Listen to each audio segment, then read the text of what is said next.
Hello, everybody. The boys are back. Welcome to Footy Abroad. It is Tuesday, the 1st of July. Lads, Jake, haircut? Birthday month. Let's go. Yeah. Wow. I forgot Terry's got a haircut fetish. Hey, Looks good. Look good, feel good, play good. That's it. Yep. What can I say? The boys are back. Pommy's back. It feels a little whole again. How are you, Pommy? How was I'm good. How was your rest from us last week? Little precautionary week off. No sinister injuries here, no secret scans or anything. But no, great to be back. Great to be back. I missed you all last week. I hope chat missed me as much as I missed them. Raring to go. Another week in paradise, as they say, eh? Yeah. Jake, mate, what's the story? How's your haircut? Yeah, very spontaneous. I thought, the show's on tonight, got to look good, obviously, Terry. So went out, shout out to Huntingdale Barber. He's great, my guy there, so he does a good job. But yeah, no, I'm happy to be here. Happy to talk footy with you. Yeah. Luke? What's going on? Big week this week. Huge week. It's the start of the winter solstice. Big week. That's the only thing on this week, right? The big winter solstice. Pies, It's gonna be. Yeah, they're knocking each other out at training. They're getting in each other's way. Just trying to make it easier for you guys, you know. Yeah. So, well, I'm sure we're going to get into that tonight. Maybe we can go around, talk about our teams and how they went and the story. Pommy, you want to kick us off with our Blues? Oh dear. Carlton Football Club. It's hard work, isn't it? It's hard yakka at the minute. Blues they were poor. Let's be honest. There's no nice way to say it. You're not going to dance around this as bad as it could be. Some good news though. The board came out of hiding. They talked to you. So maybe there is a change. It could be a change. But I mean, we did coin a new term, didn't we, in player ratings? Carltonism, the modern day equivalent of communism. So we'll see. We'll see if the new guy is Lenin, Putin, or is he more of a generous leader? We'll find out. But yeah, it's not good at the minute. Let's be honest, being a blue boy. But we continue to fight another day. And we've got a big fight this week, haven't we? We've got our arch nemesis in the top left. I realised when you weren't here last week how lucky I do have it, because I had to obviously sit here after the North loss and sort of sit in that, and I realised that the way that this show's been set up, you've become like a bit of a blanket for me as well. So we'll get laughed at again tonight, but at least we have two of us. So anyway, just two of us. Jake, the Saints, I was sure lock of the week. I was donating to the Saints TV stream, even copped a stray afterwards as well. Thank you very much. Yeah. How's this, right? So I'm got around Jake. I'm like, first quarter, I'm like lock of the week, and then end of the game, I said, Jake, are you going to be going in the car? Like a bit of lighthearted, fun. I didn't read it that way, man. I didn't read it that way. I read it as like get in the car and do the review. I'm like, nah, mate. Like I'm going to do it here. Don't tell me what to do, but no, you did contribute. You donated, which was very kind of you. And the boys, the Saints. It was, I don't know if you actually watched much of the Saints game, but I thought we played pretty well. I thought we were the better team for most of the game until the last 10 minutes. And some inaccuracy hurt us and inexperience probably. We went in with the younger team again, but Tyru was, what are you reading? Is there a comment there, Terry? No. Is there something funny there? So what you've just said, Pommy and I had a conversation on the phone. We're like, oh, Jake's going to say exactly what you just said. Well, is that because it's the truth or? Well, it is. I know you're better than you. That's that. I don't want to know me, but we were like commiserating, like, oh, now we've got to go on footy abroad, and Jake's going to tell us how the Saints played well. I could tone it down and say that we should have won by 10 goals, but we're shit and we need a rebuild. But we're kind of already done. We've already, been in that boat, and we're kind of getting out of it now. And yeah. Well, now it's different. Now the approach is different, and the way we're playing and the players that we're playing. Like, this was the first time I haven't seen a team with Jimmy Webster, Brad Hill, Zach Jones in there. A lot of experience not in the team. We've dropped 5 years in average age in 3 weeks. So 23 on the weekend, 13 players under the age of 23, I think, played on the weekend. And we came within it, it was really a kick. Jackson kicked a goal after the siren to make it 2 goals, but we were within a kick and leading for, 3/4 of the game or half the game, whatever it might have been. And yeah, I was pretty happy with the result. Similar to the Collingwood game the week before. I kind of took a lot out of it that was positive, and there's a lot of the vision for the future and I mean, you can't do this and not mention Tyroo and the sort of second game he played. It was awesome to watch, and gives us something record? Was it a club record or an AFL equal record? club record, and I think it was an equal AFL record or something as well. Like when it popped up, I think it was like third quarter. He already had 12 or something. But the good thing is, in a year's time, he'll start marking them more. So he won't be the spoil king. He'll start backing himself more and taking the marks. But some of the contests he got to, I couldn't believe he had that sort of closing pace. But he's incredible.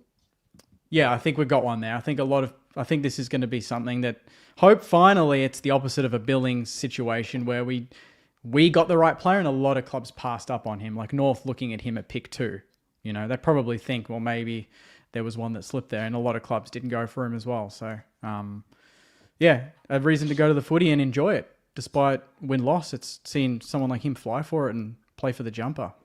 Yeah, no, it's good. Yeah, it's exciting times. Absolutely. And it goes to show, you can play the kids and not play worse. They bring you energy. Yeah, play better even. Yeah. Luke, you play with your food, the pies, they just cruising, coasting. Yeah. Yeah. Didn't get out of first gear until the second half. Tried a lot of, not a lot, but tried a bit of different things in that first half, and different setups and stuff. Like went with 4 talls at Marvel, which was never sort of going to work, but we tried it.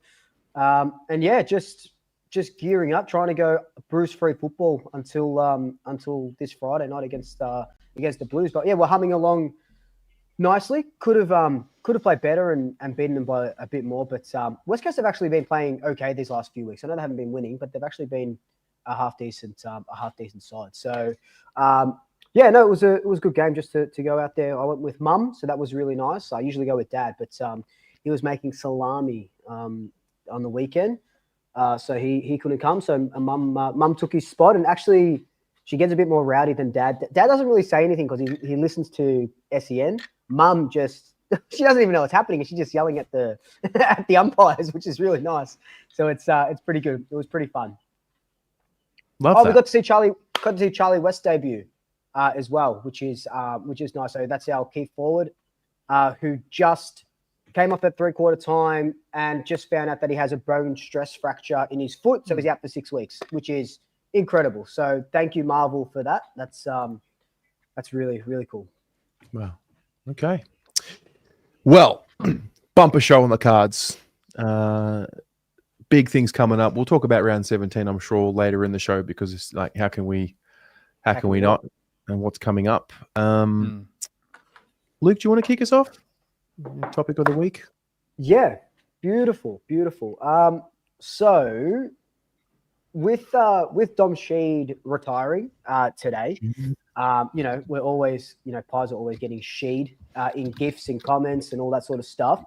I want to know what is. So first, the first thing that came to my head, and thanks to TJ in the comments for helping me out with to nut this sort of out, was going to be, what grand final heartbreak have you gotten over? But we'll go with something else. All right, mate.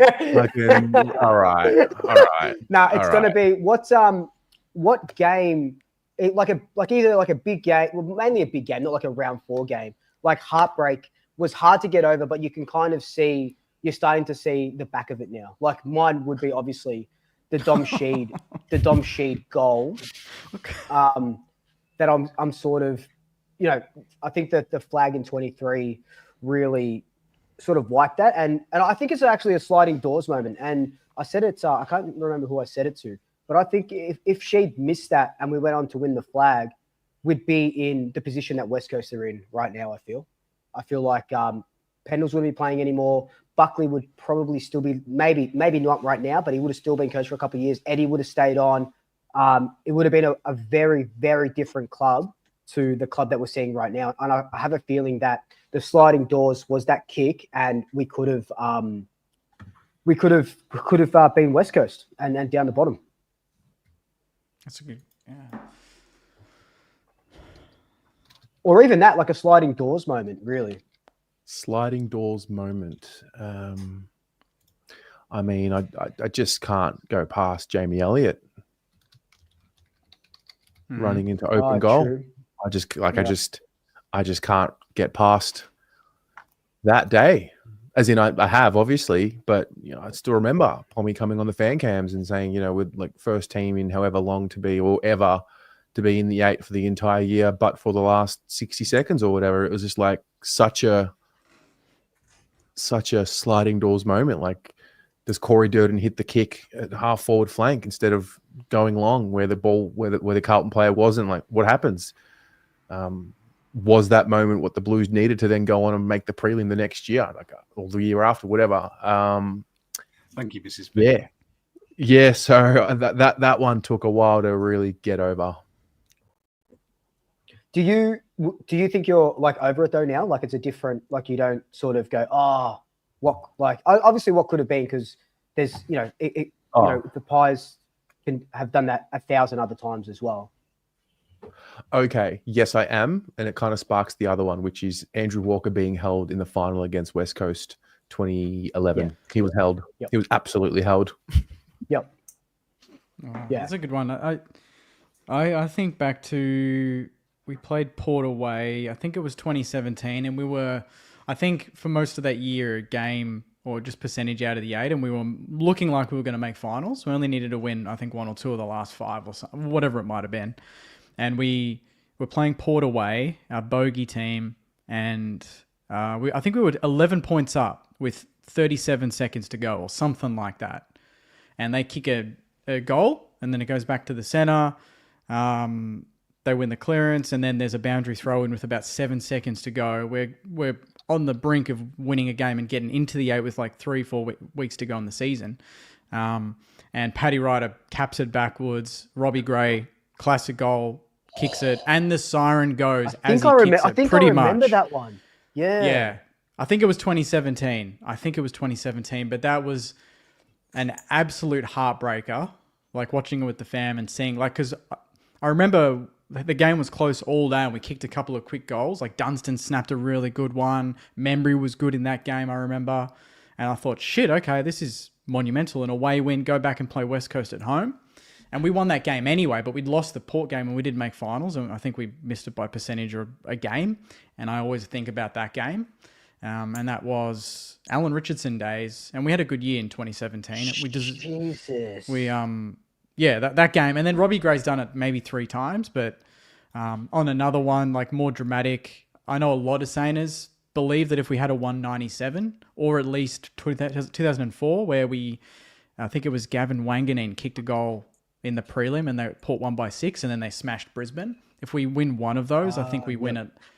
Like we made a prelim in 05, a home MCG prelim, we coughed it up, and then we probably win one of, I think it's just one of those things where you win one grand final and then that recent sort of, experience, and that, like every grand final we make now, the build-up is, oh my God, it's St Kilda's second flag. Like if we had got that done in 97, maybe there's less pressure on 04 or 5, 9, 10 in those teams to not be the team to save St Kilda, but just to win another flag for St Kilda, and take that weight off the shoulders. But we never have gotten to that. But this team we've got now, they're going to have to shoulder that burden and really carry that through in the next 10 years, if we want to win that second flag. That's a good one. That's a good answer. For games, I don't really have one, to be honest, because I think it's dangerous looking in the past and like it's impossible to say, isn't it? I think sliding doors is a real danger. Yeah, it is. Yeah. I look at moments. I always look. I'd love to be able to see an alternate universe when just before the 2018 trade period, Stephen Silvani did a really big press conference where he talks about Carlton were going to go out, get some mid-age players to protect its young core. It's heavily drafted in 2 years. And then 4 weeks later, spunked up a first on Mitch McGovern and detracted from the plan. And then 3 years later, when he left the club, he openly said that the plan changed in that 4 week block when pressures came on him to get a big name recruit.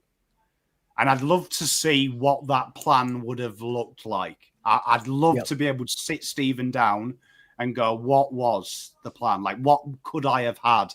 Because I do really think that was when Carlton went from new Carlton, we're going to build it, we're going to build Rome and you're all going to come. So, hang about, we're old Carlton, let's get in the headlines, let's get the big names. We're still Billy Big Bollocks, and we're in the mess we're in now. So I think if there is a sliding doors moment, I think that was the last time Carlton did it right.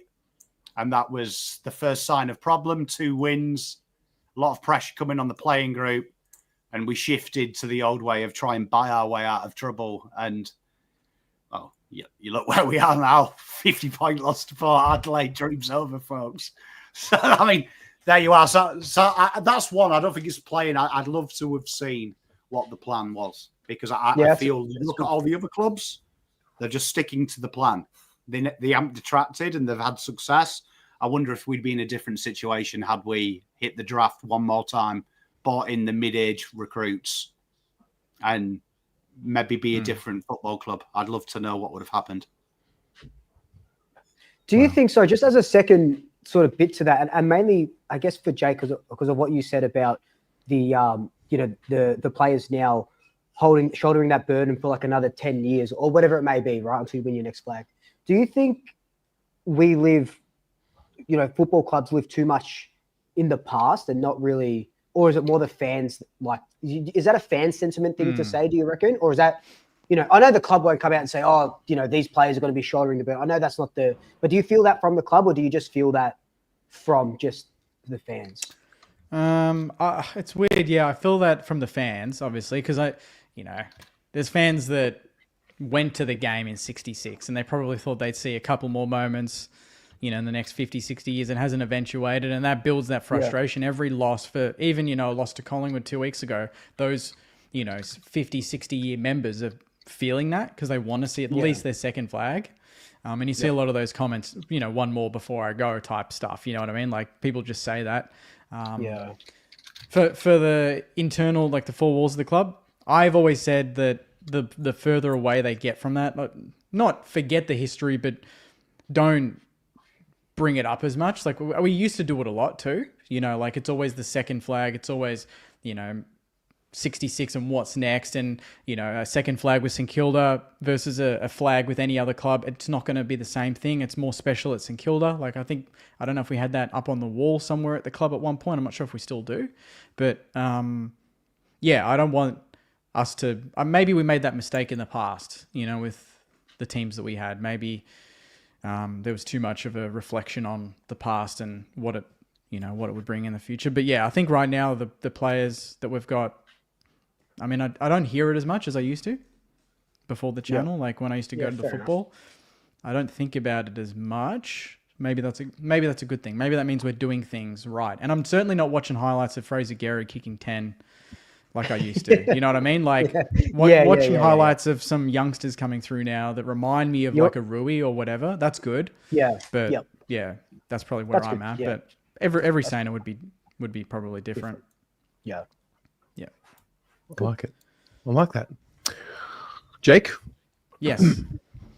I've got a pretty solid one, I think. I had it as my second one for last week, but I'll bring it up this week. If you could invent a new stat for footy, what would it be?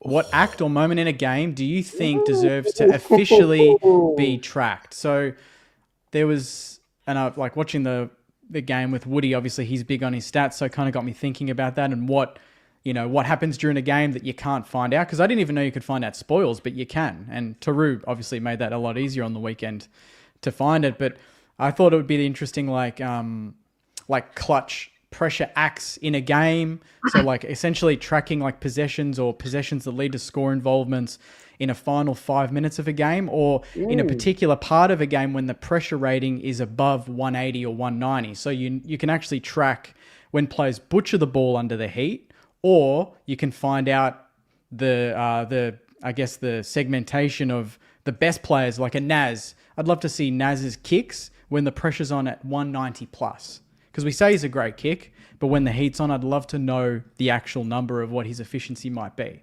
So that was one. And then the other one was like actual time inside 50. Maybe this is an actual one, but we've got like inside 50s per game, like Saints 50, Freo 60. But I'd love to know, was our 60, the time difference, did Freo have 23 minutes more in their front half than we did? Maybe they held it in more. Maybe they rebounded ours more. So, because a lot of people say, we had more inside 50s, but so what if they're just getting marked by Sicily and he's kicking it straight back out? I'd love to know if our forwards are locking it in and knowing the actual minutes, of that. So I think those are two stats that I thought would be kind of cool. It's a really good topic. Time in forward half does exist as a percentage, Jake. Percentage. Yeah, I know percentage. Yeah, I guess that kind of explains it, but yeah. No, I was just saying it is there, so you could do that one yourself if you wanted to. You just have to times it by the minutes. Yeah. Amount of tears shed by. That's. Okay. Yeah. He's looking very happy in that profile picture there. Yeah. I know they talk about broken tackles a lot, but I've never seen the actual stat. So I don't know if they're just saying, it looks like they've had a dozen broken tackles, or if they can quantify that. Because I feel like that's a really good indicator of, obviously defensive efforts. So you're not just putting one arm out, but it's a really good indicator of the pressure factor and how hard your team is actually going for the ball. If you've got, 40 tackles, but, you've had 70 broken tackles or whatever it may be. Yeah. I think that would be really, really interesting. Like the tackle that the ball is not then disposed. So it's either a repeat stoppage or it's a holding the ball. That'd be really cool to see, because like they'll count a tackle where you wrap him around the waist, but the guy just lifts his hands and handballs it out. That's still a tackle. Exactly. But it's the not play maybe continues. like an effective tackle. Yeah, like an effective tackle. Like it actually stops the play either with a free kick or a stoppage would be kind of cool. I think breaking that down would be really sick to see. Yeah.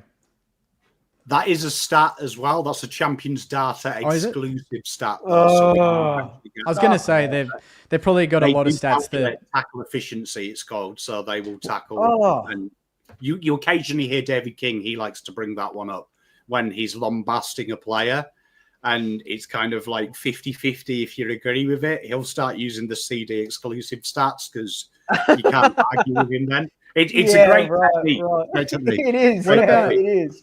What about like recovery time? Like after there's like a loose ball or a ground ball, like at the time of like how quickly the team then retains possession. Is that a stat? What? So losing possession and then an imaginary timer goes off, and how long it takes the team to recover it? Like, if Saints have got the ball and then we're dispossessed, how long then does it take us to then regain that ball? Yeah, I'm not too sure if I've never heard any pundit use that one. Okay. Yeah. I've never. Yeah, I'm sure there's plenty of stats. It's a great stat, though, because it's actually on the line of a stat I'd like to use. I love recovery stats. So they do calculate players that are caught out of position. I'd love a stat that shows you pressure acts when they're caught out.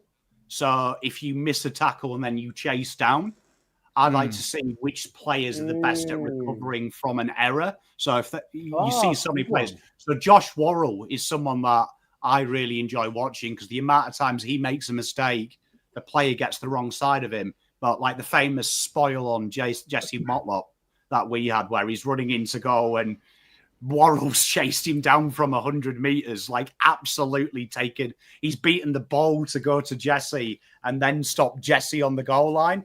I'd love a stat for that so we could actually see how many people make a mistake but then recover. And it's their one. I'd also love to see, I've got a video. I don't want to spoil it, but if it's enjoyable, I'll do it once a week for other players in my other reviews. But an actual real disposal efficiency. So at the moment, disposal efficiency, you get a tick. If we're playing football now and I kick it to Terry and it's in the vicinity of Terry, but Terry has to haul ass to win the ball, that counts as a good kick by me.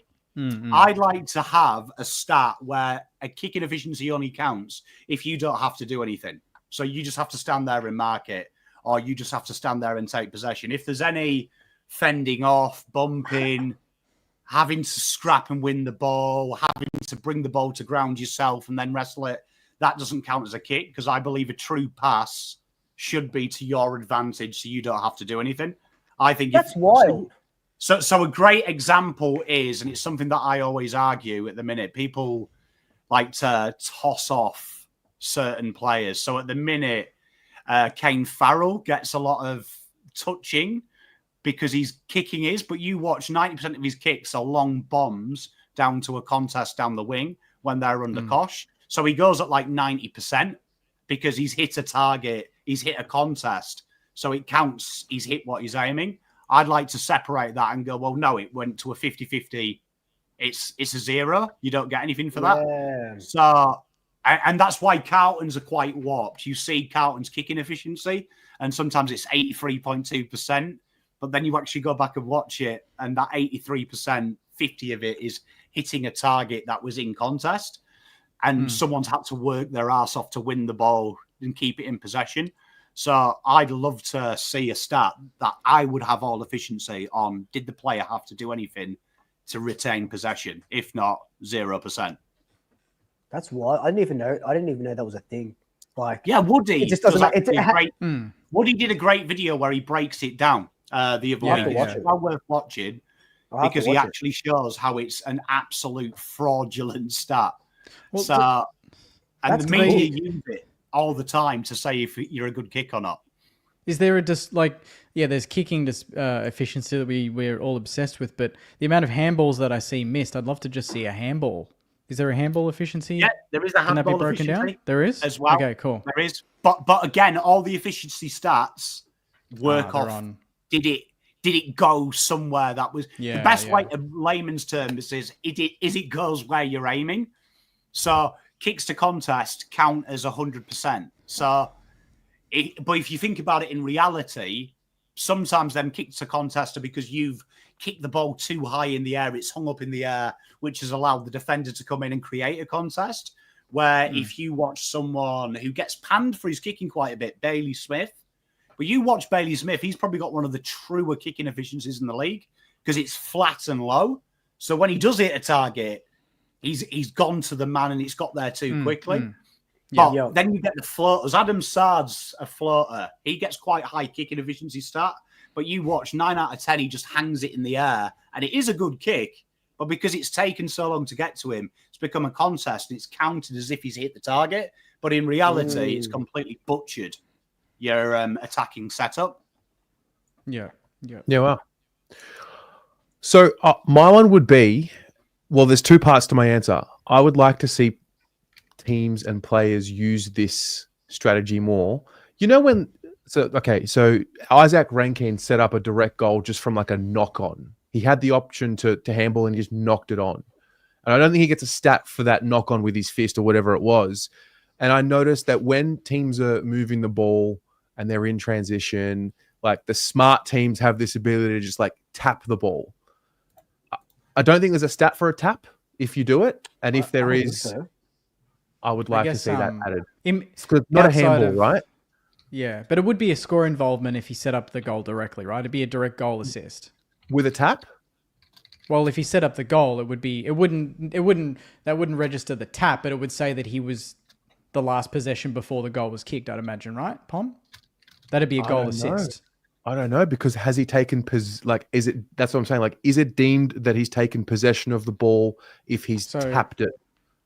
Right, because I mean, I would just see that as a goal assist directly. If he's tapped it to Tex Walker, who snaps a goal, that's a goal assist, right? That's a score involvement.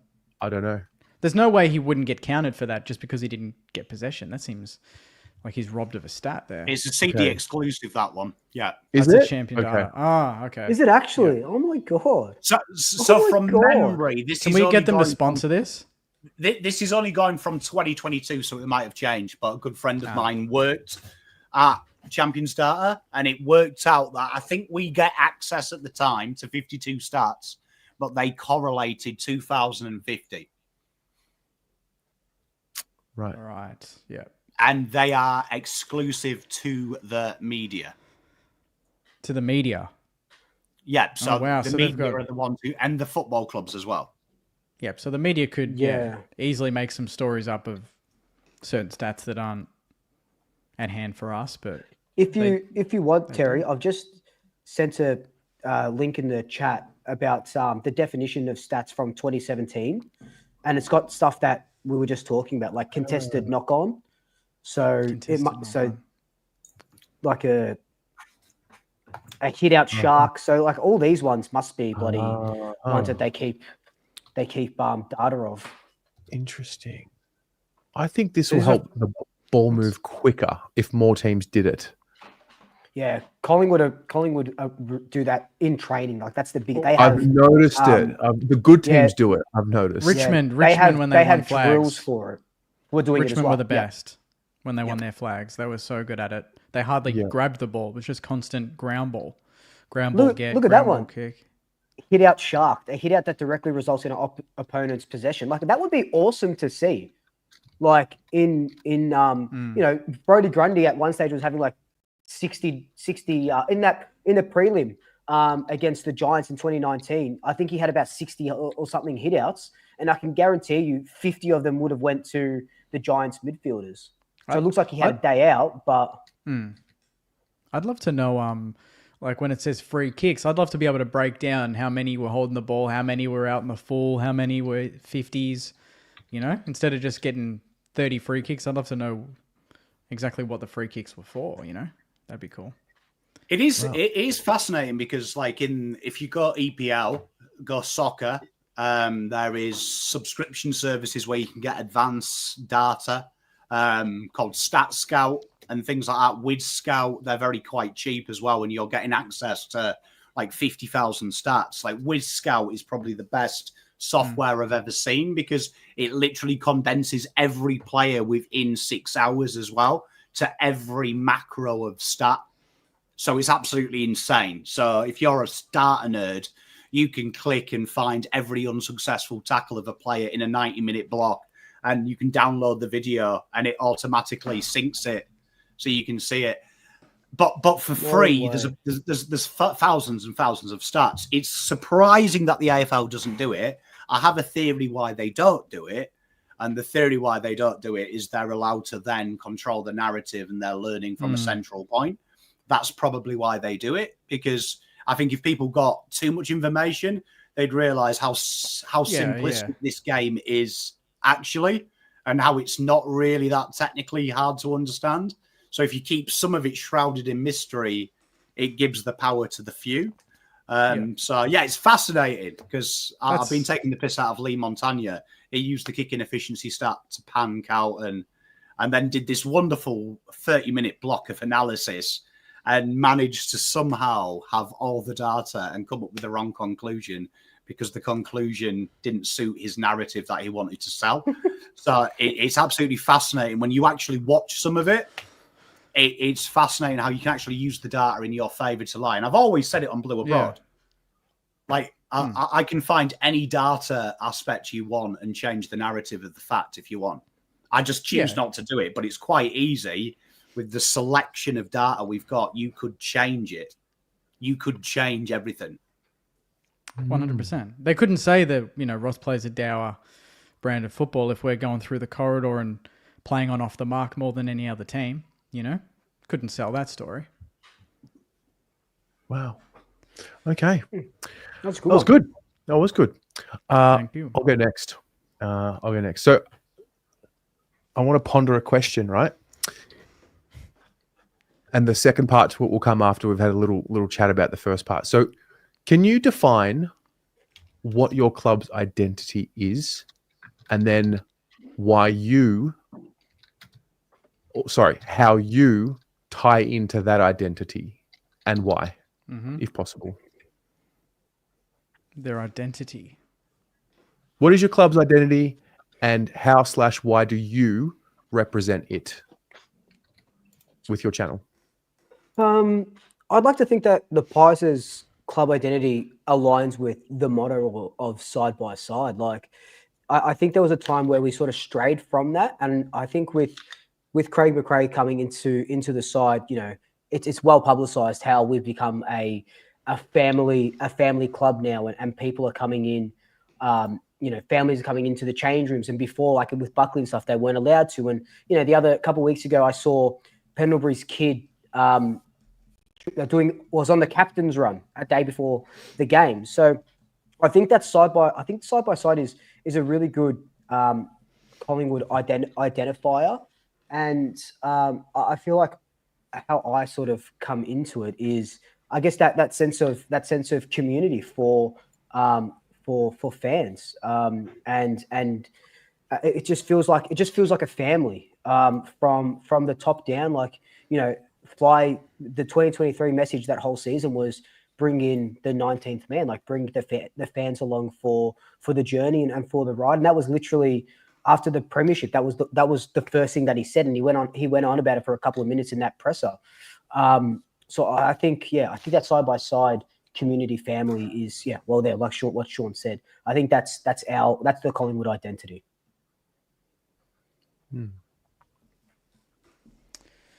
I think I've said it maybe in a different question in another episode, but I think it's just the identity for me is their backs against the wall. They're the underdog. They're imperfect, but they're loyal, and I really love that. Like, I think the fan base is incredibly loyal. Well, strength through loyalty is obviously what we go by, but it feels like success will come, but I guess the journey is very meaningful at St Kilda because of what we've gone through. So all the heartbreaking, there's a lot of heartbreak. There's a lot of issues with the club. And I think for me as a person, it's pretty similar. I don't think I've, been handed anything on a silver platter. I think I've kind of had to work for, what I've gotten. And I think St Kilda have to work for what they're going to get. And that's the thing that resonates with me the most is what we're doing right now, which is the president standing up and the coach voicing their opinion and making it known, even if they're the small guy, that they can have a voice, they can say what's right and try and make change, even if the odds are stacked against you. And I feel like, for me as a person, that kind of resonates. Well, that's very zoomed in on me. I was going through the motions there. I thought you were going to cut you two out and just put me there forefront, but Swoop's had enough. Yeah. Well, that's the thing. Swoop he'll never understand what it's like. He'll never get Google it. Chrome decided to update. Sorry, guys. He'll never get it. Long story short, stubborn, backs against the wall. I love it. I don't want to ever follow a trend or a club or anything because the masses do, because they're loud and they're obnoxious and they think because they're big and loud that they're always right. I love that we are the opposite to that. I love that we are the opposite to the Collingwoods and the Carltons. I love it. Wouldn't have it any other way. Is that a pot shot? No, not at all.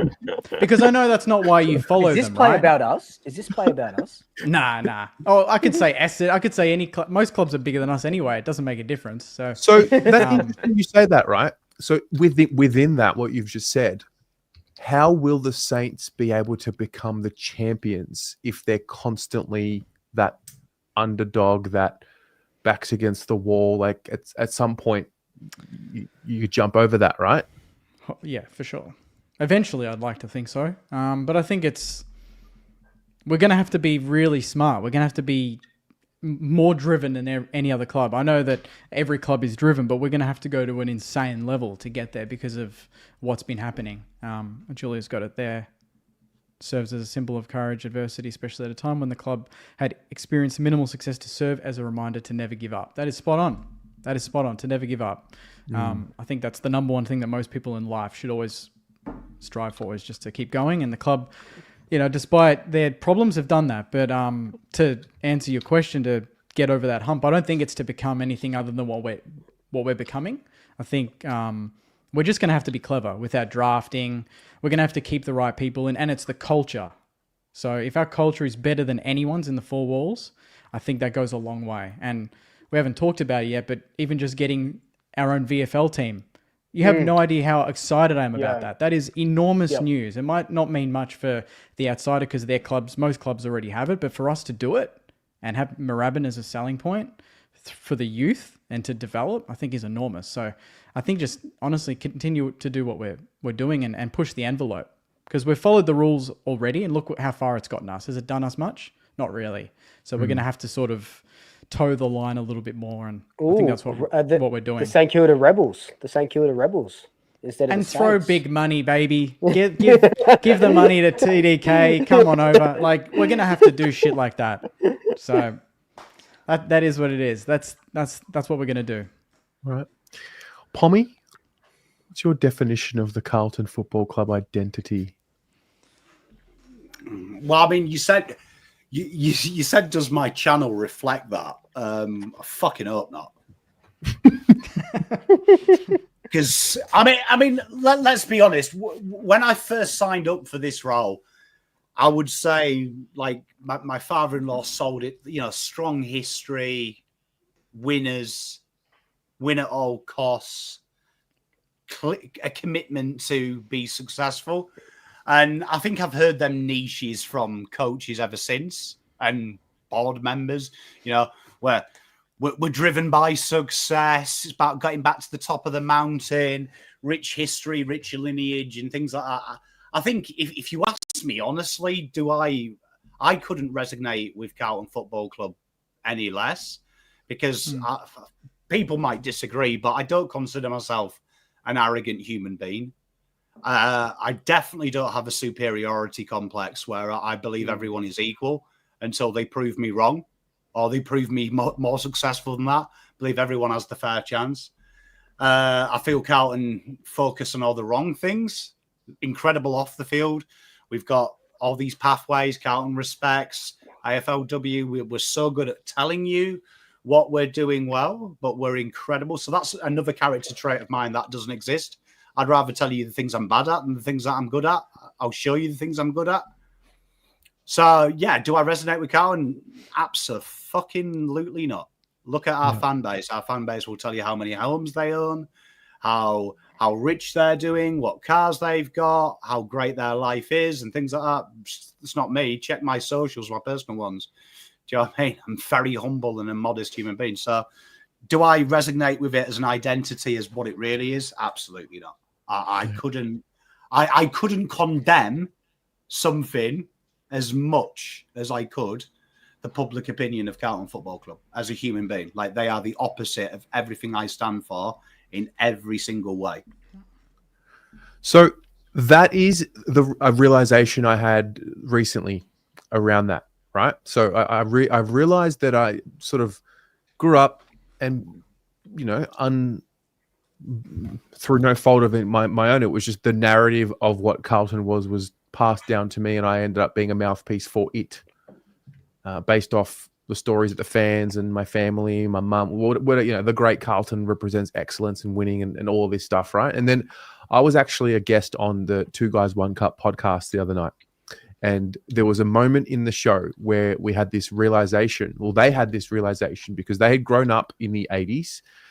And their Carlton mates were proud, loud, proud, successful, and the Saints, they weren't a winning club, and neither were the Western Bulldogs. And we all of a sudden found ourselves, the three of us, sitting, talking. It's like, what the hell are you doing here? You're the Carlton supporter, and the Doggy supporter is the one that has more to brag about, or one of the other two, than what I do. So it really kind of got me thinking. The longer I do this, the more separate I feel from what the identity is, to the point where I think it's kind of reflective of the Carlton Football Club at the moment. It's like so tied down by what it was that it has lost its ability to continue to be that. And I think when I asked for meaning last week or the week before around, if it's all about winning, does it make you a true supporter? I think I've turned into that discussion, and I think I'll dig deeper into that over the next few weeks. But I don't know what the identity is, because my identity is different to an entire generation before me. And that gap is growing, Like, we're not a fucking white collar, perfect, pristine club. We're not. We were built on the self-made, hard-working labor. And that became on-field success, which then became what it was. And yeah, it's a really fascinating paradigm that I'm digging into at the moment. Yeah, it's interesting because I never thought of it that way, that the image in the past to the image now is separating, whereas maybe, I don't know if Saints fans have it in a weird way a little bit easier because we've just been consistently the underdog. Like, I can't tell you a moment where we weren't, even in 09-10, like we're the best team, but it was always that narrative of, can they do it? Can they, can't believe they're going to make a grand final. All these loyal Saints fans, they've gone through it all, and that would have gone through the 60s, 70s, 80s, horrible time, 90s. And now, like, it's the narrative in a weird way hasn't, do you know what I mean? Like, it's not deviated a whole lot. So it's kind of not like we've ever had to get used to something else. Whereas maybe now you're going through that moment. Definitely. I've got to that point where it's like, hello, it doesn't represent excellence, and it doesn't represent winning, and it doesn't represent a ruthlessness. It doesn't represent any of these things that I just believe, because that's what I was told. Mummy and Daddy told me that Santa was real, Do you feel like it's a metamorphosis now for you, Terry? Yeah, I do. Yeah, I honestly do. And I was speaking to the president yesterday, and we had a little moment, and I asked him, like, how many flags have you seen? He's like, I've seen 8. I saw that, yeah. 5 spoons. And I think something in there happened as well. I'm like, does he know what it's like to not know what it's like? I was just about to fucking ask you. Do you think he know? Look, are they? Oh, look, I don't know, man. But I don't know how your board and presidents and stuff think. But do you reckon that hit him as hard as you would have liked it to have hit him? Or he's like, I've seen 8 flags. Like, I'd love to see another one, but hey, I've seen fucking 8 flags. Did it hit him as hard as what I would have liked it to? I don't know. It was very much. It was a spur of the moment. I didn't plan to say it to him. It was all off the cuff. But I'm glad it came out, because I think it's actually a symbolic part of it. It's like everyone in there making decisions knows, because they've had that ultimate euphoric feeling. Yeah. Everyone from the 90s, born in the 90s onwards or 2000s onwards, like, does not know. Like, it's like a foreign concept. So and then of course, you've got like cheating and salary cap and all of these things, and win at all costs. You can get away with it back in the day. Like, so there's a bit of that too. And so it's just as you can tell, I'm having a existential crisis trying to figure out what the hell to do with the Carlton Football Club. But the navy blue looks like black if you squint your eyes a little bit, mate. Just put a white stripe and you'll be flying. It's comments like that remind me why I'm a Carlton. Why? So, like, thank you. Do you know what I mean? Like, anyway, that's a good Pommy. question. Really good question. Thank you. Great answers, Pommy. Let's. What have you got for us, mate? Oh, fucking hell! I was just googling, is it left or right on the new snot? But I'll snap out of that and get onto this. Jesus Christ! Right, let's do it, chat. I'm looking forward to this. I've missed you this week. I've got something very special for you this week. Go, because you are all my favourite human beings. So here we go.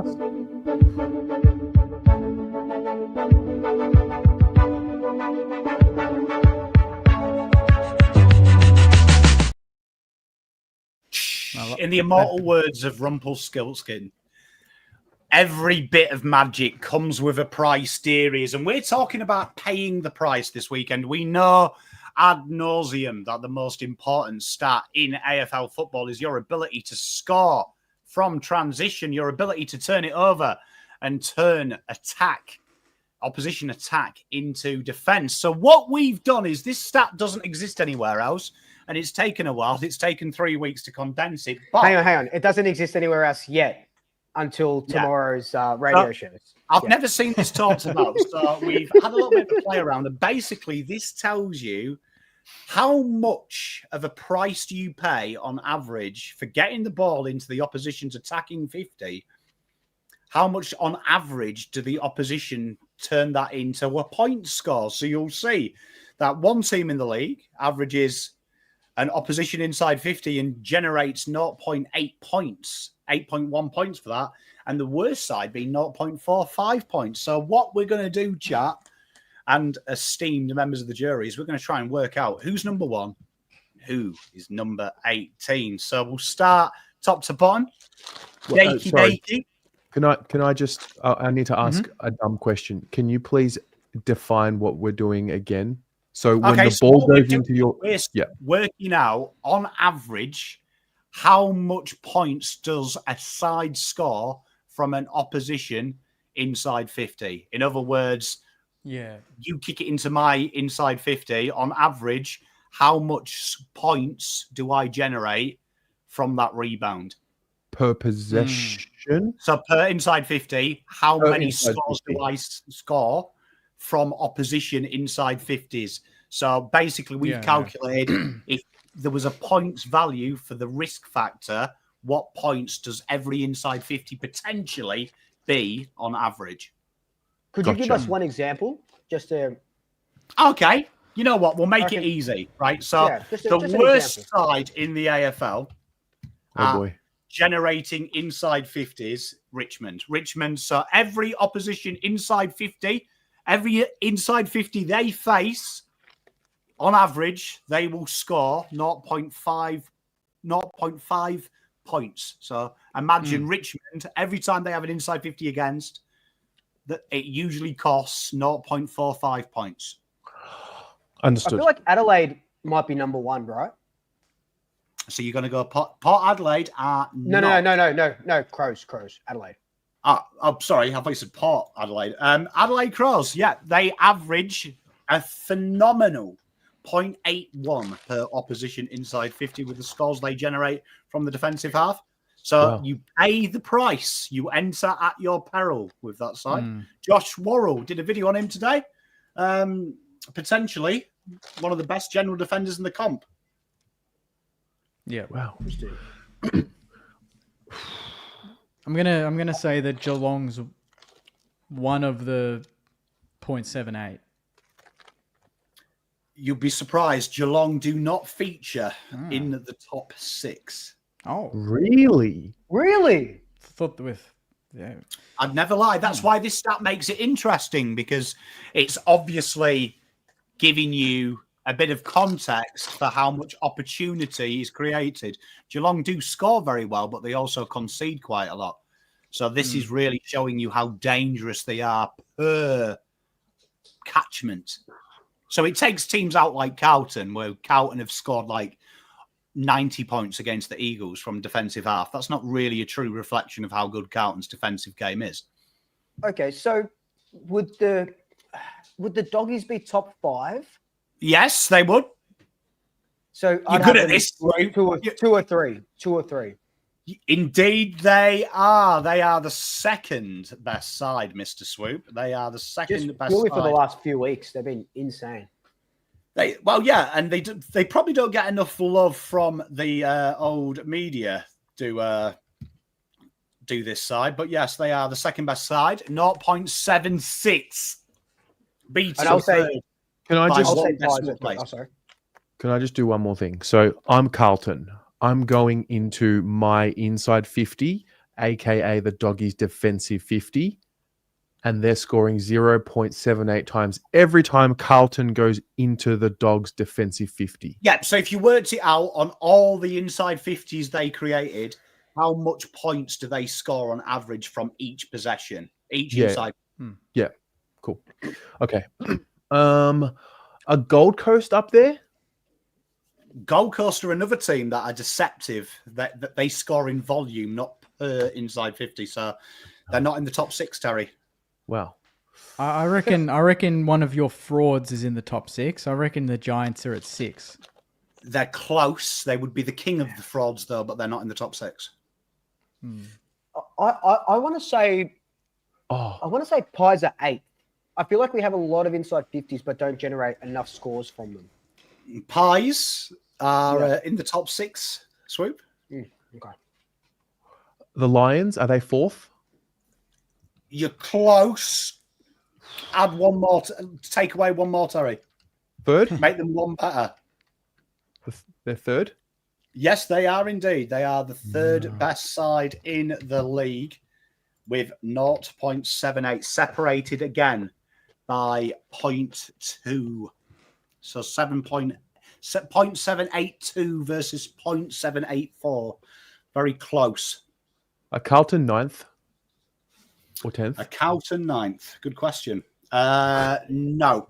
A little bit worse. Well, a good bit worse, but not too bad.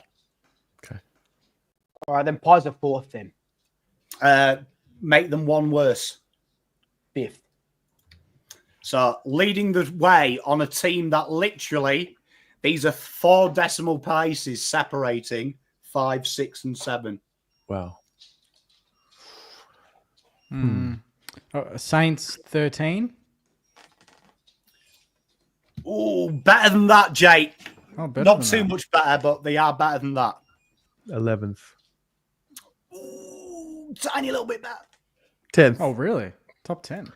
10th best side in the league. Langy, I love you, but how do you know so much about the GWS frauds? You always get the answers right.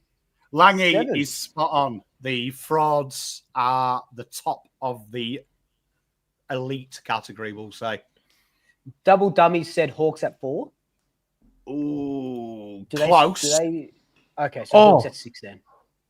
Yeah, well done. The Hawks are there. Okay. You'll kick yourself with the 4th. If anyone watched the show last night with the amazing lunchtime catch-up, Essendon Scooter, we were talking about this side and St Kilda and saying that this side is the glamorous St Kilda because they played recently, having the identical age and average games. And the difference being... Fremantle. Yeah, well done. Yeah. Being that they've got elite A graders in the midfield. But yeah, way to go. Fremantle, very way high to up. go. Very underrated, very good backline as well for scoring. And what this stat tells you while you're thinking at home, what the stat tells you is teams that set up to be attacking, not defensive. So if you actually looked at average defending positions, this is almost the ladder in how teams respect defense. The top 6 sides there play a very bold scoring defense line. And they won't get the kudos for it because teams will then cry about how they how easy it is to get through there. But some teams, I think, have a plan to let you get in there because it's the easiest way to score. Would 17th be the Eagles? 17th would be the Fun Time Eagles. Would 16th rising be quite North? rapidly though after the last 5 weeks. Would 16th be North? 16th would be North. Now you're going to struggle because if you're going by the ladder order, this is where it starts. I think the D's would be like 9th here. No, you've gone the other way, Terry. Oh, 15th. 14th. Just a little bit more than 15th. Yeah, 13th. So this is one of the fraud stats I call. This is something that Goodwin has put in a lot of time. And at the minute, the data doesn't reflect the hard work and endeavour he has said they are trying to exploit. Would Carlton be 12? Would Carlton be 12? Carlton, yeah, with one of the top 3 backlines in the competition, something that David King and Joey Montagna can't bring themselves to tell the truth. Carlton's defence is built not to concede. And in today's game, it has to be built to withhold but score. So Carlton mid-table. So who we got left? Port Adelaide, Sydney. Sydney might be up there. Geelong. Big one's Geelong. Geelong were top of this, but they are somewhere in the middle. Geelong are 11th. No, they're not. They're 9th. No, they're not. They're 8th. 8th. Yep, they are 8th. So Geelong, as usual with Geelong, they're more of a methodical across the base side when you look at stats per disposal, as opposed to being quite clustered in one end of the ground. A very well balanced side. Swans. Yeah, we've got Swans. I think the Swans would be 11th. 15th. No. No. I'll give you a They're clue. 14? There's a reason that Tom's been calling them the giant killers of the back end of the season. There is a couple of data points that make them very dangerous. Well, then they're 9th. Indeed, they are. And with players to return that really do help this start, particularly Errol Goulden, one of the harder two-way runners who gets them out of a lot of transition, help with Blakey. Would Essendon be 15th? You're not far off. Bit better than that. But 14th. They are. So now you've got the hard ones. You've got Port and Gold Coast. Gold Coast will be 11. Has to be 11th. Gold Coast 11th. A side that literally spends its entire time on defensive half is what we'd consider a cluster scoring side. They're not going to punish you from turnover, but they do get high amounts because they do get a lot of opportunity, but they do hemorrhage them. So you can see here, this basically just tells you how dangerous sides are in transition. So it's a nice little metric, this, I thought. You don't often see it presented this way. You do often see rebound 50s per score and things like that, but we've done this a little bit differently. We've tried to take what the opposition does on average to what they score, and it's quite an interesting little data point, this. That's elite. Thank you. That's great. That's really, really good. I'm looking forward to seeing this on SEN by Friday. Hey! Heaven forbid they'll say cheers, Pommy, for coming up with this. They'll just pass it off at their own and be like, fuck him. That's brilliant. Do we want to talk about good stuff. Tom Lynch suspension? Yeah, 5 weeks, right? 5 weeks. Yes. Thoughts? Good. Like enough? Not enough? Just about right? I think that I was saying 4. I think 5 is good. You can't. I think. You can't fucking whack a bloke like that. Jesus Christ. I think it should have been 6. I think it should have been a straight 6, and that's it. Oh. Okay. Should have been it. Should have been it for the year. Should have been out. Is it because it could have been the Barry Hall? Is that why you think it's so serious? And, I mean, we like shouldn't we're doing even the look action. at. Yeah, and we're looking at precedents. I'm looking at. I can't not look at Tyroo getting 4 and this one only being 1 more worse. Yeah. Right. Like how is that? How is that 1 week difference between a tackle and a fist off the ball? Like I can't have that as that's it. You know, it's got to be more. I think it. I'm amazed they even try to defend it. To be honest, I don't even know how you can defend something like that. Yeah, and like when you think about it, look, I know they don't compare and stuff like that, but Paul Curtis got 3 weeks for a tackle, and Richmond were hoping 3 weeks for that. Like, Jesus Christ! Like, thankfully, I don't know who he hit. Jordan was it? I don't know who he hit. I think it was but Butts. Butts. Okay, I think thankfully he didn't get knocked out. Which is, imagine he got knocked out. That'd be 12 weeks. Close, it was a close. Well, it looked like a close fist. Like we don't have to. Well, I think that's why it goes back to the conversation we were having earlier in the year around punish the action. And it looks like when there wasn't a concussion, thankfully. Yeah. But it looks like they've actually. I mean, you would think. I mean, we don't see swinging arms like that often. No, ever. When do we? Like, it's been a while. Last time. Yeah. It's been a long time. Yeah. Yeah. I just saw it as an Alistair Lynch type thing where he's like, I don't care if I get 10 weeks, I'm retiring anyway. That's how I saw it. I'm like, this guy's just playing because he's done. He doesn't actually care if he gets a big whack or not. Like, no pun intended. Hey, but Jack, he might play for Gold Coast. Jack Rewall was saying, get on the phone. I was thinking that straight away. I wanted to tweet Jack and go, so this is the guy you want to go to the Gold Coast because Ben King's not a good forward. Anyway, But if he had to concuss the bloke, that'd be 10 weeks. Yeah. Right. Yeah, I think it he would have goes been back 10 weeks. though that we're looking at it the wrong way because he was a disconsolate figure throughout the start. I watched that game with great intent, but from the first 5 minutes, you could see there was something not right with him. With he Lynch? was very pissed off. With Tom Lynch? Yeah, with Tom Lynch. And I personally think it might be a little bit unders because I think if the AFL is serious, what we really want to stamp out is pointless things. And look, I'll argue to the cows come home. Things like Paul Curtis and the stuff we had a debate about. Can you really control that in the heat of the moment? You're doing a tackle, you are doing a football action.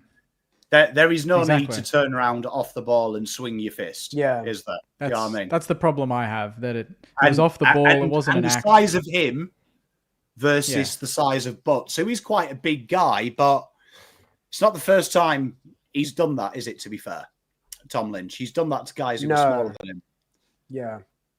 So I'll argue to the cows come home if you concuss someone tackling, because that is a football action. It's what you're paid to do. But unless I've missed something, I don't think there's anything in the AFL contracts to throw punches at people. You know what I mean? Do you think it was like, are you saying like maybe 6 or 7 or 8? Like, where would you have landed? Personally, I would say senior player, a guy that's been given a lot of responsibility by Richmond to lead the new wave in, to go on the ground. And if you actually look at that game, he was looking for that from minute one. Interesting. I personally think 10 weeks. I personally think 10 really weeks. Interesting. But this is what I say to you all the time. I know people in the comments are going to be like, oh, the game's going soft. But if you're really serious about head injuries, the ones where you're in total control, there's no excuse. If you're angry and you do something stupid, that's 1,000% on you, in my opinion, regardless of what it is in life. Assault, anything. If you lose your temper, that's all on you. No excuses. Don't care what's going on in your life. That potentially could be a different conversation. He's a big bloke, Tom Lynch. And I think age, maturity, is a member of the senior side of Richmond. I was about to say, he's a leader of the club. Like, he can't make a standard, because what's going to happen? We had Ross cry about Tyree. Oh, he's just a kid. He's just a kid. And I laughed at it because I was like, shut up, Ross. But in reality, I agree with him. Tyrue's a kid, got 4 weeks. We're giving a week longer for a guy that did it under no football circumstance. Tyree was getting involved in a tuffle in his first year of football.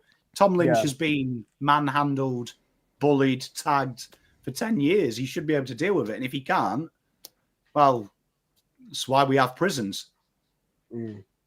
If Richmond were a top 4 team and he knew he was playing finals, he wouldn't have done that.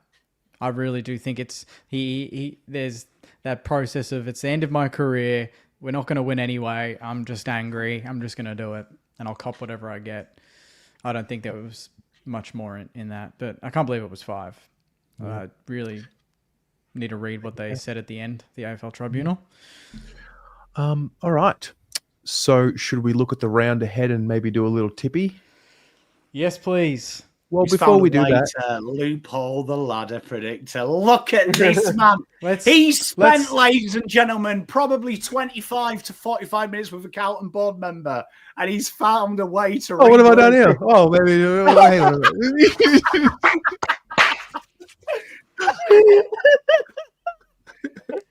Fuck me. It's the only thing. It's the closest I'll get to seeing that actually happening. So you know what? Fuck it. Kill me. Hey, it's actually it's a pretty much a 50-50 game, to be honest. Now, can we just address something here, right? Can we address something here? Because you last week were giving us the watch, Carlton will lose to Port, which you picked pretty well, and they'll beat Collingwood. Does that fucking actually? You know what? With Jack Silvani out, I think it doesn't stand anymore. Is he out? Confirmed? Yeah, he's out. Confirmed. Okay. So I think he's just you're going to have no one knows why I took a week off last week. McStay, Myercheck, and memory with Nick Hayne as the fullback. Now, can I just ask a question? Just an honest, innocent We have this question. weekly now. Well, listen. So if the unthinkable happens, right? Yeah. And the Blues find a way to find spirit and care factor for one another and beat Collingwood, is this going to be but the Pies just, like it won't mean anything? Like, they were resting blokes, or is this a legitimate? Anyone who says that this game doesn't, if Collingwood lose, and anyone who says that this game didn't mean anything because we're 2 games ahead, can go fuck themselves, really. Because this game, I don't care if the Blues are 18th and we're first, or we're 18th and Carlton are first. This game is huge. It's a rivalry. It doesn't matter where we are. We've seen this game. Yeah, okay. Sometimes it blows out, but we've seen it be closer than it should be. Look at the game for Pendlebury's 400s. We were in front by 5-6 goals, and you just happened to miss after the siren, but you guys came back in that last quarter. Like, I say anything can happen with the provision that I think Collingwood will win by 5 goals. But I do think that this game is going to be a fucking really good game. A really, really good game. Well, I think, to be fair, I think Jake should be the one tipping this game because he's the one that's unbiased, even though he used to be a Collingwood supporter. That was a long time ago now. Well, I mean, it would be silly for me to not tip the top team against a team that's struggling, irrespective of who that struggling team might be. But I do agree with Swoop that Collingwood they're not going to take I think they took the Eagles lightly a little bit, and they'll come out and ramp this up as if it's a final, almost a way to warm up for the big games in September. Genuinely, this could be like a club splitting type. Club split? Like Carlton are on the canvas at the moment. But hang on. Sorry, go, Jake, go. No, I was, on the canvas. I mean, I don't think it'd get much worse than graffitiing it can get worse than doing that. Oh, yes. But surely losing to the top team versus getting pumped by Port, who are struggling, is like perspective. It's not about. It's about the lack of spirit is the one thing that Carlton fans just will never accept. So if you lose by a point, people still gonna took it out of my mouth. Are you still gonna lose it? Are people gonna get on the fan cams and complain that you lost Probably to the top not team as by much, a point? But if that lack of spirit and fight and desire is the way it was against Port, if those characteristics show up on Friday, I do fear for the reaction. And I could be wrong, I low-key think that's part of the reason the president spoke to me yesterday. Because he thinks that he's just in case. Tempering. Damage control, a little bit of that as well. Yeah. Interesting. Okay.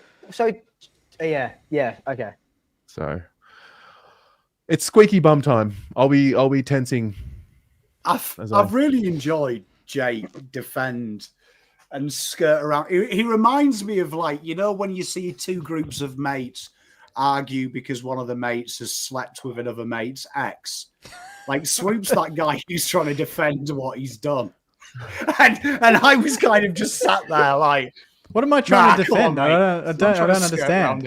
Say it. What am I trying to defend? No, I wasn't saying you. I said Luke. Oh, right. Yeah. Okay. You're not a Collingwood fan, you clown. Yeah. I mean, I used to be, but yeah. You lost. I think the last 3 times Carlton Collingwood have met, it's been under 20 points. So I think this could be a very similar sort of tight, low-scoring affair again. Terry, I'm willing to put like a slab or a bottle of wine to say it'll probably be under 25 points, the margin. I think it will be. I think it will be. I don't think it's. I'd love to go in and win by fucking 10 goals, but Collingwood don't do that to teams. No. Really? Especially, no. So you're telling me? Maybe I don't know. Maybe I'm. No, there's no chance. But maybe. Just take the free bottle of wine, Swoop. Come on. Maybe I'm just. I don't know. Maybe I always get nervous for a Carlton Collingwood game. You know what I mean? Like I don't care if we're good, but yeah. All right. Anyway, Thursday night. Oh, that's the Dogs in a Jesus Christ. absolute canter. Sam Darcy might kick fucking 20 10 goals. goals plus. 10 goals plus. Yeah. There's a lot of risk this week because Sonia Hood did that interview out of nowhere. It's interesting. There's a lot of damage control with presidents. You know what I mean? You've got Carlton's president pretending he was a lifelong Carlton fan. And he's looking him in the eye and saying he was born in Toorak, lives in Brighton, but he's a man of the people, when that cunt's never eaten 2-minute noodles. So, I'm telling you right now, but these first two games could be the biggest egg on their face social media outing in the history of social media. I'm telling you right now, there's a lot riding on that one, isn't there? Yeah. We're not going to be tipping the Eagles, any of us, this week. No. Are we? No. Against GWS, not really a real football team, but yeah, GWS should win that by a lot. Bombers, Suns, Marvel Stadium. Oh, last year that was Suns. a ripper. That was a ripper game last year. That was the Mac Andrew. Mac Andrew after the siren? Yeah, after the siren. Yeah. I think it'll be a similar type of. What? Didn't type of Essendon game. just cop 3 fresh injuries coming off the fucking bye? Yeah, but they've brought back got. Durham, Ridley, and Zach Reed. Oh. I think it'll be like last year. I think it'll be a shootout, and the Close Suns game. will just pip them by 3 goals. Yeah. I'm going to tip the Bombers. No. Luke? I'm You know going what? I'm going to tip the Bombers Bombers here. as well. Yeah. Interesting. Geelong, Richmond, GMHBA. Oh boy. Jeez. Yeah, Is this that's like fast. fall? If North and Doggies were going to be a blowout, this is Melbourne. This is when they smashed This Melbourne could at be- GMHB by 200 This points. could be a 200-pointer, yeah. If they turn, if the Cats feel like in that mood to do it. See, this is wild because if Collingwood were playing Richmond, there's no way I would say Collingwood will be winning this game by 200 points. Like, as much as I'm yeah. confident that Geelong will. It's just, I don't know. Fucking Collingwood. Okay. Brisbane, Port, Gabba. Ooh. That'll be a good game. Really? That'll be a really good game. Yeah, It I could reckon. be, but Brisbane have thumped Port the last, I reckon, 3-4 times they've played, if I'm not mistaken. So I'm just going to go with that again. Who Brisbane play last week? They've I reckon they had They had the bye. They had the bye. Okay, interesting. I'll do Brizzy. I'll go Brisbane. Yeah, Brisbane. Yeah. Wow, the Saints and so are the Saints officially in like finals killer mode, and let's just ruin everyone's finals chances? I'd love to do that. I'd love to do that. Yeah, well, that's what we did last year around this point. So who knows? Hawks played well against North, though. I didn't expect them to beat them by that much. Okay. But yeah, we'll do that one last. Okay, we'll do that one last. Sydney Freo, SCG. I'm convinced the Swans are coming, and they will win this game. Convinced. Yeah, I'm with you on this one. Yeah, I can see that. I can see that. Yeah, I can see that. I'll go that. Yep. Also, am I being a hater by saying I just don't see it with Freo? I know they've won 5 in a row, 6 in a row. I've Like, said, who was I talking to yesterday? I said the exact same thing. Yeah, I know the results speak, and like you can't deny it, but I'm just not convinced. Yep. I feel the exact Yeah, same yeah. way, mate. Then We just played them, and I would agree. No, I'm a believer. If they win that, then maybe you can believe 7 in a row and away win to Sydney. But if they don't, they're kind of back in the pack. Okay. And then Adelaide, Melbourne, Adelaide Oval. But Yeah, that's going to be. Adelaide by a lot. There could be a lot of blowouts this round. Yeah. This could be the round. Have you for noticed big it's top scores. 9 versus bottom 9? Oh. Yeah. Oh. Yep. We were talking about this last night. We were just talking that effectively you'd say Essendon, Port, Sydney have one more loss, and it's GG's. Do you know what I How mean? many Like of the it's game over, like for both them, all them sides. how many of the bottom 8-9 teams have we tipped so far? We tipped Sydney, who are 10th. Are we going to tip the Saints or are we going to tip the Hawks? I mean, I'm quietly, well, not quietly anymore, but I'm going to tip us. I think we can actually win that game. You know what? Yeah, I'll give I a think shout so. out as well to Sean. He was the one who pointed out top 9, bottom 9 as well. I'll pay credence to the knowledge. I don't know. I can't go past Hawks. I'm So trying not to tricky. get sucked into the 85-point win to North by Hawthorn. Yeah. Oh, no, Not to yeah, get 100%, seduced by 100%. that. Yeah. But Do you have a good record against the Hawks? generally we do. It was 5 points to them last year. It was under a kick, and we played really bad. At Marvel, the last time we played them, it was a 9-1 first quarter to us, I think in 2023 or 2022. So generally pretty good game, but hard to You're Josh going to the Battle- game. It's Josh Battle grudge match, mate. So Ooh. I said in, yeah, I'll be there. Yeah. So you're driving in. This is like the car situation after a game, right? Yes. Yeah, of course. It's the normal routine. It's the Saints vibe. I want them to play Tyroo forward so that he can be on Josh Battle, so that our compensation pick can play on the guy that we lost. And then he can take a hanger on his head. Be nice. I love tipping the Saints. I just don't feel it will be this week. Yeah, see, Personally. we've been good against Collingwood, Freo. I feel like this is the one we snatch. Like last year, it was we beat Sydney and Geelong and these teams out of the blue. I reckon this is the one that will be like, Tommy, who are you tipping? he'll tip Hawk off. Saints. He'll play it The safe. weather one gets me, but It's a then big, they've also, it's a big out. they've also announced Sicily is coming back, and Sicily was woeful before, and it just screams him coming back as the interceptor, doesn't it? And remembering who he is. It's a tough one. Like you can make arguments for both sides. I watched last week. I thought Hawks were very impressive, though, even though they beat up on them. I thought they were incredibly controlled. They were They looked like they'd found something.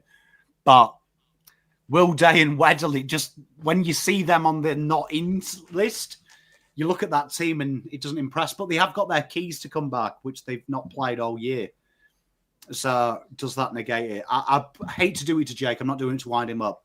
No. I mean, they're the favourites. So I think Hawks I think Hawks, but I don't think it's 4, 5, 6 goals. I think it's a couple of goals. I think Saints are going to make it hard. Righto. Moving right along. I like the way you subtly tip Carlton at the end. Wins all round. Well, that was great, lads. That was good. Yeah. Good to have the best back. Really good questions. Really good questions as well. Yeah. Oh, really good questions. We're in the home stretch. There's no more buys now. This is it. Every team's playing every week for the rest of the year. Oh, Good. thank fuck. Thank fuck. Yeah. Wild. Oh, we should say that you and I, Terry, are getting together on Thursday Thursday. to have a chat. We'll go to the about this we'll go to the game. MCG. Get real deep. Just the two of us. What are we going to talk? Yeah, I actually thought about this. I'm like, I've is this been just thinking. is this just I've going been to thinking wind about our fan bases up? No, I don't think so. I think it'll be. I've got some things that I want to say. So it's going to be good. Terry, can you take a shot anytime Swoop references? This feels a lot like 2023. You'll be smashed by the end of the preview. I haven't said it once. I know, because you're saving it. You're saving it for Thursday. Quality by Jake. Honestly, I really want to lean into the rivalry. I just, No. I can't.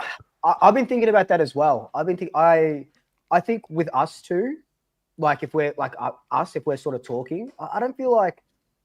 I feel like we're kind of past the let's eat each other's like let's rip each other's throats out. Do you feel that, or is it just because? 100%. Well, yes, and yes. Firstly, yes. Secondly, my team's broken. Yeah, I guess. Yeah. Like it's a broken team. Yeah, that probably doesn't. You know, so usually when I get up and about the Blues, I genuinely believe that they're going to show up and the turning point's coming. I just, like I said, my team's broken and the Carlton supporters are just, everyone's just not happy at the moment. It's just it's a really tense time, And that's why I'm scared. That's why I'm a bit nervous. He feels to the film? Expectation. No. About Friday night. Everyone's scared. The president's come out of hiding. This and that. Fucking Graham Wright is announced as a CEO earlier than needed. I don't know. I don't. Can we win? You can bend stats. Can we win? Can we You can bend stats. What? Ben, what? Last stat bender. Can Carlton win? Yeah, of course. I mean, look, my reservation is the last 2 weeks. I'm not giving them any out. Like this week, honestly, I want all the fans to be on the same page as well. Don't be warped by the fact that some pompous idiot in Sweden and Sydney has floated off his iron-clad throne to talk to Terry. There's still big problems. Them players, the whole ethos of the last 2 weeks has been barbaric. This week, though, there's no excuses. Collingwood don't care if you don't like Vossi, don't care if you don't like the board, don't care if you don't like the cheese fucking board. This is Collingwood Football Club, number one on the ladder, absolutely waltzing towards a flag. If these boys don't get up and show up, like honestly, don't want anyone crying about articles, trade this player, trade that player.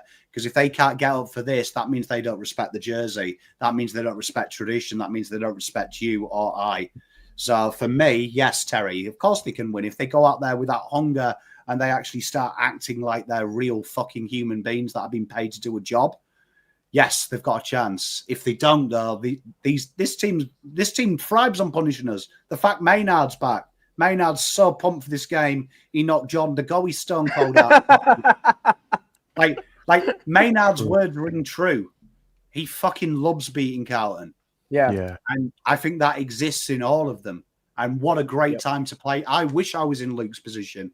I wouldn't have been coming on here with pretend glasses, even though I've got 20/20 vision and being I don't humble. have 20/20 vision. I don't have 20/20 vision. Hey, look, he's even denying his eyesight, chat. That's where he is now. He is so humble, we can't fucking be honest anymore. 2023 vision.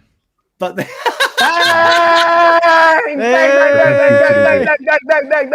That's actually pretty good.